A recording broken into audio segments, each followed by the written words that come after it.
welcome back to my channel. Today I'm going to talk about something which I think every parent will probably ask sometimes. Is how do you get your kids to listen? This is something that I actually ask myself every day.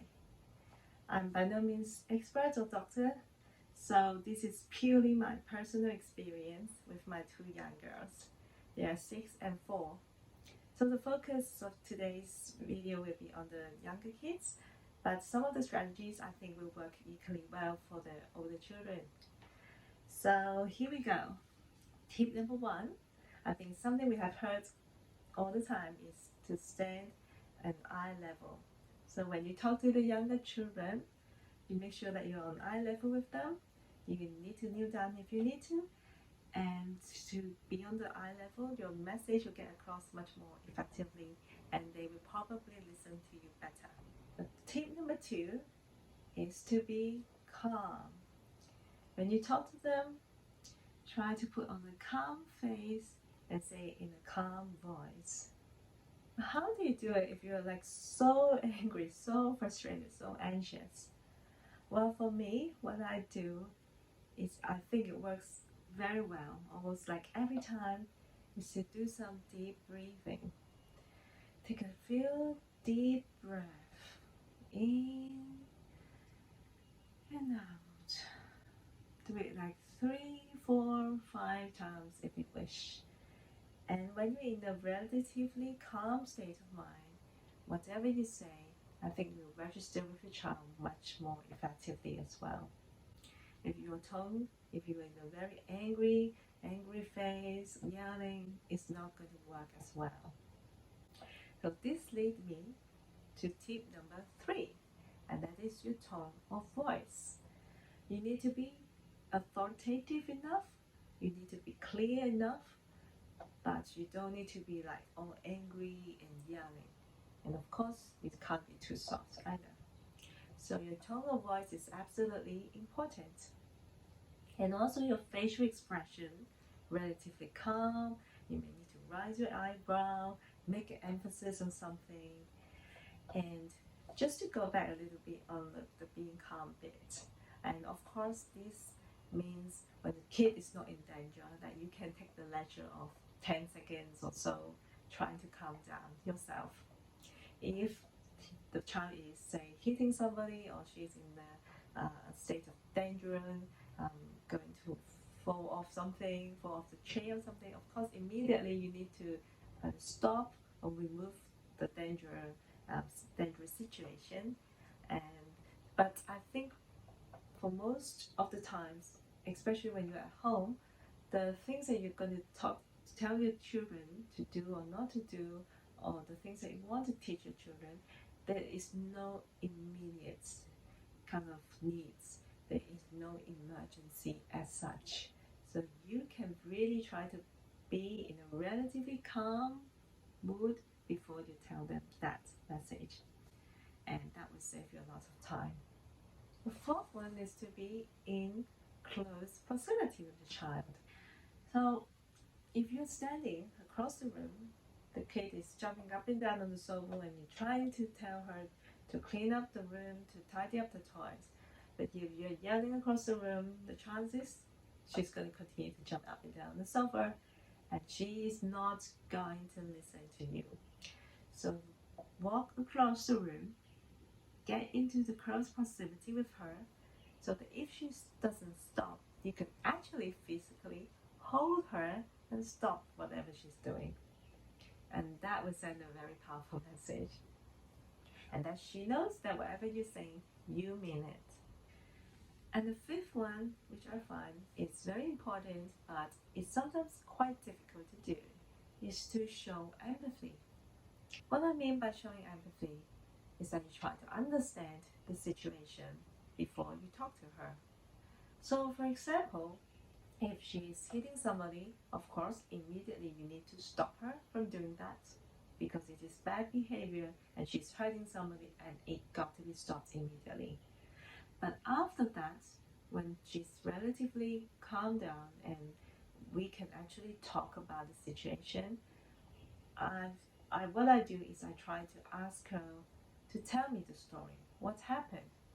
Why did you do that? What were you feeling? What were you thinking? And for the younger kids, it might not work so well. They don't know how to describe, they cannot articulate their thoughts, their feelings so well. But for the older kids, definitely it does work. And I think it's just very important for us to also actively listen to what they're going to say and not to put in the judgment thinking that, oh, she's bad or she's being naughty. There might be some reason, and we should listen and understand that reason first before we put and give her a lecture, our teaching. So here we go, my 5 tips, my 5 basic tips on how to get your child to listen to you. And I've got 2 bonus strategies. So the first one is to use humor when appropriate. It never harms to make something a little bit funny, lighthearted, because it grabs their attention.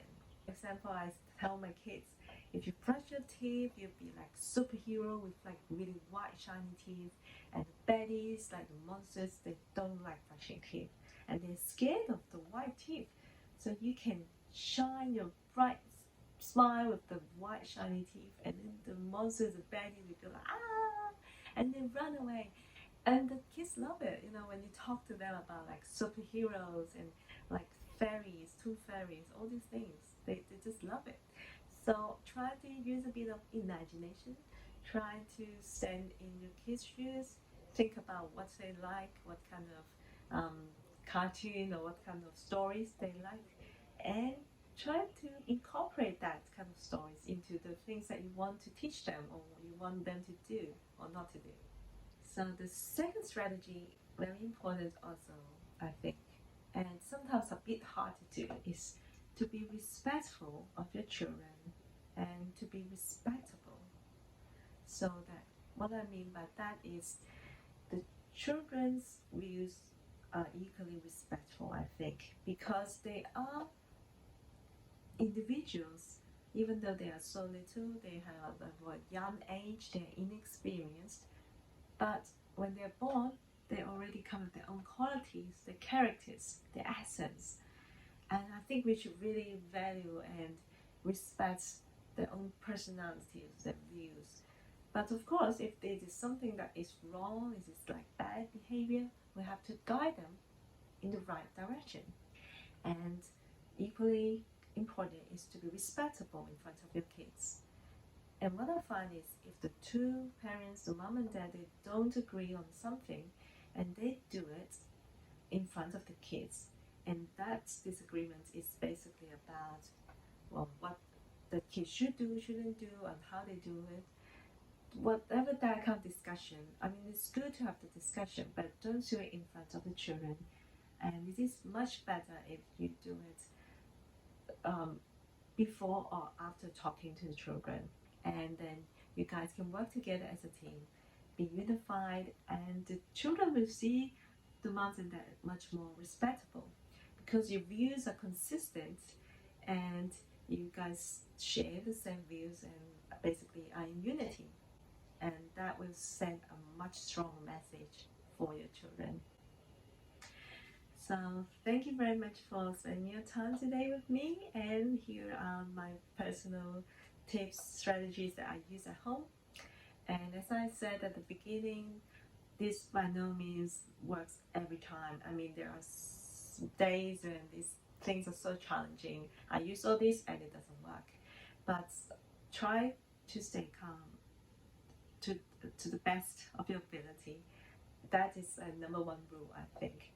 Because when you stay calm, that is positive role model, and being a good role model works really well because action, I think, sounds much louder than words. So if you tell your kids to be in a good behavior, to do something, to be respectful of others, do it yourself first, and that will give her that good positive role model and send a much more powerful message to her. So if you like this video, please do give me a thumbs up and please subscribe to my channel. And if you have other tips, experience that you can share with us, I would love to hear them. So have a wonderful day and take care, and I hope to see you in my next video. Goodbye for now.